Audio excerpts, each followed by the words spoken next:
Hi friends, welcome to RK family vlogs. இந்த video புதன்கிழமை எடுத்தது. இன்னைய டே எப்படி போகுது அப்படின்றத இந்த விளாகில் பார்க்கலாம். வீடியோக்குள்ளே போகிறதுக்கு முன்னாடி இப்போ தான் நம்ம சேனல் ஃபஸ்ட் டைம் பார்க்குறீங்க அப்படின்னா சேனலை மறக்காமல் சப்ஸ்கிரைப் பண்ணுங்கள். அப்படி பக்கத்தில் இருக்க பெல் பட்டன் கிளிக் பண்ணுங்கள். அப்போ நான் வீடியோ போட்டதும் உங்களுக்கு நோட்டிஃபிகேஷன் வரும். வீடியோவை மிஸ் பண்ணாமல் பார்ப்பீங்க. வாங்க இப்போ விளாகை கண்டினியூ பண்ணலாம். காலையில் ஒரு 6 மணிக்கெலாம் எந்திரிச்சிட்டேன். இன்றைக்கி வந்து சமையலுக்கு சாதம் ஒரு அடுப்பில் வச்சுருக்கேன். கீரை கடையல் பண்ணலாம் அப்படின்ட்டு இன்னொரு அடுப்பில் ரெடி பண்ணி வச்சுட்டு பிள்ளைங்க எந்திரிச்சு வந்ததும் அவங்களுக்கு ஏபிசி பவுட்ரு போட்டு பால் ஆற்றி கொடுத்தேன். பிள்ளைங்க பாலை குடிச்சிட்டு ஸ்கூலுக்கு ரெடியாக ஸ்டார்ட் பண்ணிட்டாங்க. நான் போய் பேலன்ஸ் இருந்த சமையல் வேலையை பார்த்துட்டு இருந்தேன். பிள்ளைங்களோட லஞ்ச் பாக்ஸுக்கு இன்றைக்கி கீரை சாதம் தான் வச்சு விட்டேன். பிள்ளைங்களுக்கு வந்து கீரையை பொரிச்சு கொடுத்தோம்னா சாப்பிட மாட்டாங்க. இந்த மாதிரி கடைஞ்சி சாப்பாடோட பிசைஞ்சு வச்சு விட்டோம் அப்படின்னம்னா சாப்பிட்ருவாங்க. கீரை சாதம் கூடவே ஒரு ஆம்லேட் வச்சு விட்டேன். ஸ்நாக்ஸுக்கு மல்டிகிரெயின் லட்டும் ஒரு கருப்பு கவுனி லட்டும் வச்சு விட்டேன். கடகடன் டிஃபன் பாக்ஸ்லாம் பேக் பண்ணி தலை சீவி விட்டு பிள்ளைங்கள ஸ்கூலுக்கு அனுப்பிச்சி விட்டாச்சு.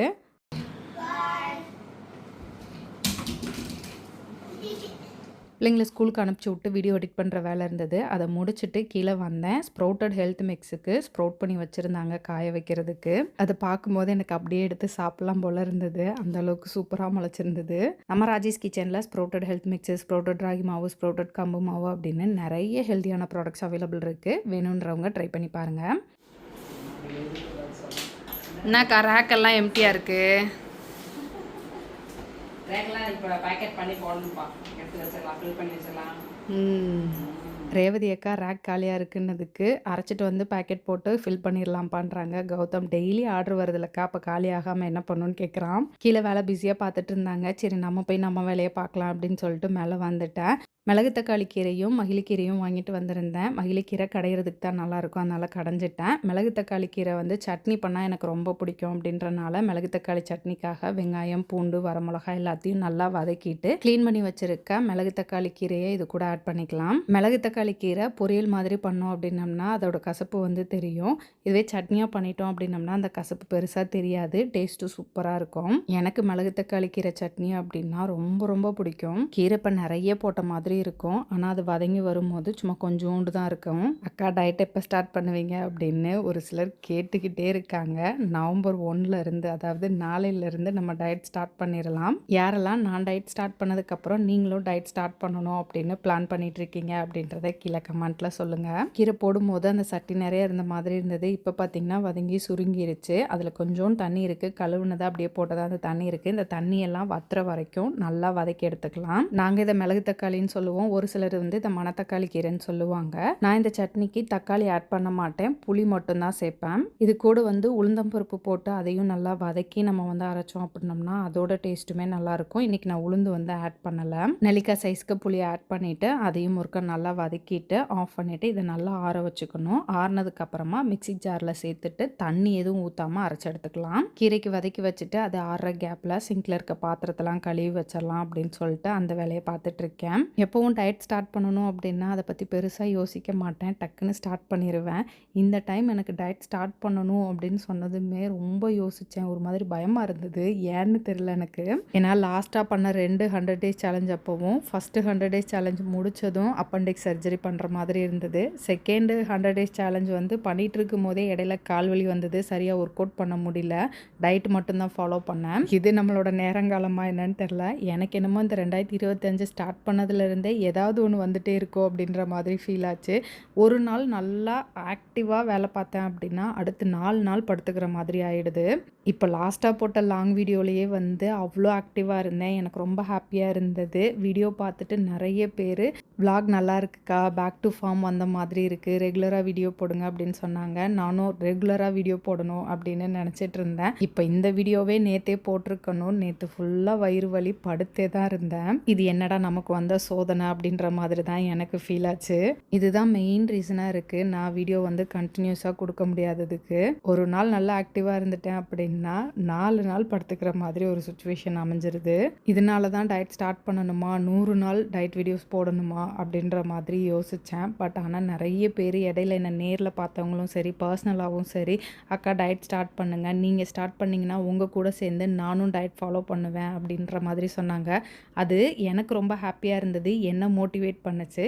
ஸோ என்னானாலும் பரவாயில்ல, நம்ம டயட் ஸ்டார்ட் பண்ணுறோம் அப்படின்னு சொல்லிட்டு நாளையிலேருந்து டயட் ஸ்டார்ட் பண்ண போகிறேன். இப்போயும் நான் அதிகமாகலாம் சாப்பிட்றது கிடையாது, அளவாக தான் சாப்பிட்றேன். பட் நைட் டின்னர் வந்து ரொம்ப லேட்டாக எடுத்துக்கிறேன். அது மட்டும்தான் எனக்கு பெரிய பிரச்சனையாக இருக்குது. டயட் ஸ்டார்ட் பண்ணுறேன் அப்படின்னா நைட் டின்னர் வந்து 6-7க்குள்ளே முடிச்சிருவேன். இப்போ பார்த்தீங்க அப்படின்னா 9 மணி, சம்டைம்ஸ் 10 மணி கூட ஆகுது நைட் டின்னர் முடிக்கிறதுக்கு. டயட் ஸ்டார்ட் பண்ணிட்டேன் அப்படின்னா வீடியோ போஸ்ட் பண்ணணும். அதுக்காகவே நான் சீக்கிரம் சாப்பிடணும் அப்படின்றது என் மைண்டுக்குள்ளே ஓடிட்டே இருக்கும். சீக்கிரம் சாப்பிட்ருவேன் அப்படின்னு நினைக்கிறேன். டயட்டில் இருக்கேன் அப்படின்னா நான் சாப்பிட்ற சாப்பாடு எல்லாமே வந்து ரொம்ப சிம்பிளாக ஈஸியாக டக்குன்னு சமைச்சு சாப்பிட்ற மாதிரி தான் இருக்கும் ரெசிபிஸ் எல்லாமே. அதே சமயம் ஹெல்த்தியாகவும் இருக்கும். ஸோ அதுக்காக இப்போ வந்து ஒரு ப்ரீமிக்ஸ் ரெடி பண்ணி வச்சுருக்கேன். அதில் தான் வந்து தோசை ஊற்ற போகிறேன். அப்படி என்ன ப்ரீமிக்ஸாக இருக்கும் அப்படின்னு யோசிக்கிறீங்களா? பாசிப்பயிறு தோசை மிக்ஸ் தான் வந்து ரெடி பண்ணி வச்சுருக்கேன். ப்ரோட்டீன் ரிச் ஒரு ஃபுட்டு அப்படின்னா பாசிப்பயிறு சொல்லலாம். ஸோ அதில் வந்து ஒரு ப்ரீமிக்ஸ் ரெடி பண்ணி வச்சுட்டோம்னா டக்குன்னு நம்ம நினச்ச நேரம் வந்து ஒரு தோசையோ 2 தோசையோ ஊற்றி சாப்பிட்டுக்கலாம். ஸோ அதுக்காக தான் ரெடி பண்ணி வச்சுருக்கேன்.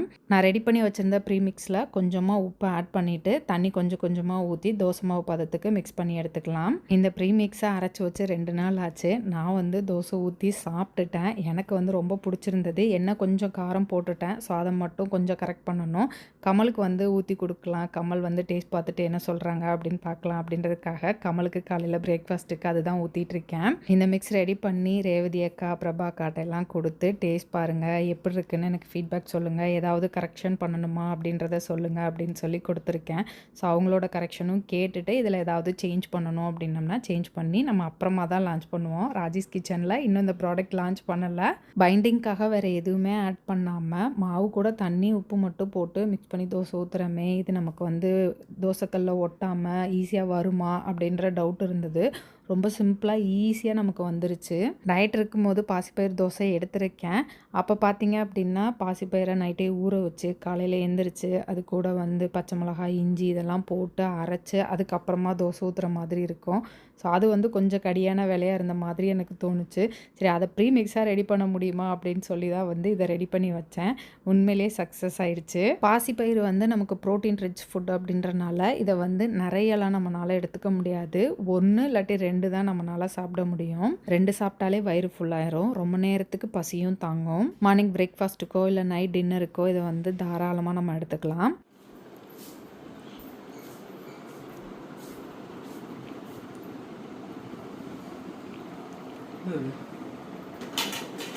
தோசை, பாசிப்பயிறு தோசை ப்ரீமிக்ஸ் ரெடி பண்ணி வச்சு பொடியாக ரெடி பண்ணி வச்சு அதில் தண்ணி ஊற்றி கலந்து இமீடியட்டாக ஊற்றிட்டேன்.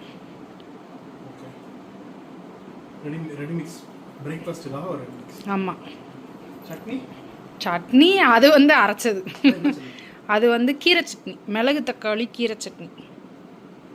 பாரு, ஹெல்த்தியாக ப்ரோட்டீன் ரிச் தோசை, கீரை நார்ச்சத்து ஃபைபர் ரிச்சு சட்னி கொடுத்துருக்கேன்.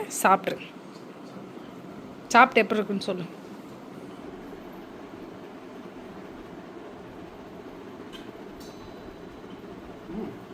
நல்லாக்கா? ராஜேஷ் கிச்சனில் லான்ச் பண்ணிடலாமா? New product. ஆமாம், ட்ரையல் வெர்ஷன் இது. சட்னி நல்லாக்கா? தோசை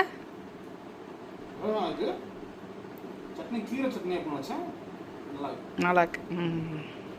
கமலும் சாப்பிட்டு பார்த்து நல்லா இருக்குன்னு சொன்னாங்க. சீக்கிரமே வந்து நம்ம ராஜேஷ் கிச்சனில் லான்ச் பண்ணிடலாம். பிரேக்ஃபாஸ்ட்லாம் முடிச்சுட்டு கடைக்கு போக வேண்டிய வேலை இருந்தது, அதனால சீக்கிரமே கிளம்பிட்டோம். நைட் டின்னர் வந்து ரெடி பண்ணலான்னு நினச்சேன், பட் டைம் இல்லை, அதனால கிளம்பிட்டோம். காலையிலே சட்னி ரெடி பண்ணி வச்சிட்டோம் அப்படின்றனால நைட் டின்னர் வந்து போனதும் தோசை ஊற்றி சாப்பிட்டுக்கலாம் அப்படின்னு சொல்லி பிளான் பண்ணி கிளம்பிட்டேன். உங்கள் 2 பேருக்கு இதுதான் வேலையா? அவங்க அடுக்கி வைக்க, நீங்கள் வந்து அதை கலைச்சி நீங்கள் ஒரு தடவை அடுக்கி வைக்க, நீங்கள் போனதுக்கப்புறம் அவங்க ஒரு தடவை அடுக்கி வைக்க. நீங்கள் அடுக்கி வைக்கிறது நல்லா இல்லையாம்மா? அழகாக அடுக்கி வைங்கம்மா,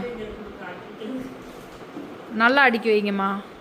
ராஜேஷ் கிச்சனில் 5 மால்ட்டு சேர்த்து ஒரு காம்போவாக 499க்கு கொடுத்துட்ருந்தோம். இப்போ அந்த காம்போவில் ஏபிசி பவுட்ரும் இன்க்ளூட் பண்ணி நம்ம வந்து அதே சேம் ப்ரைஸ் 499க்கு கொடுத்துட்ருக்கோம். மால்ட் காம்போ நீங்களும் வாங்கி ட்ரை பண்ணணும்னு நினச்சிங்கன்னா ஸ்க்ரீனில் கொடுத்துருக்க வாட்ஸ்அப் நம்பர், அப்படி இல்லாட்டி நம்ம வெப்சைட்லேயும் நீங்கள் வந்து ஆர்டர் பண்ணிக்கலாம். சொல்லுக்கம்மா, சரியான பைத்தியம். இல்லை சரியாகாத பைத்தியம். பிள்ளைங்க ஷட்டில் போயிட்டு வந்ததும் வீட்டுக்கு கிளம்பிட்டோம். அவ்வளோதான், இந்த விளாக் இதோட முடிஞ்சது. இந்த வீடியோ உங்களுக்கு பிடிச்சிருக்கும்னு நம்புகிறேன். பிடிச்சிருந்தா லைக் பண்ணுங்கள், மறக்காமல் சேனலை சப்ஸ்கிரைப் பண்ணுங்கள். அடுத்த வீடியோவில் பார்க்கலாம். பாய்.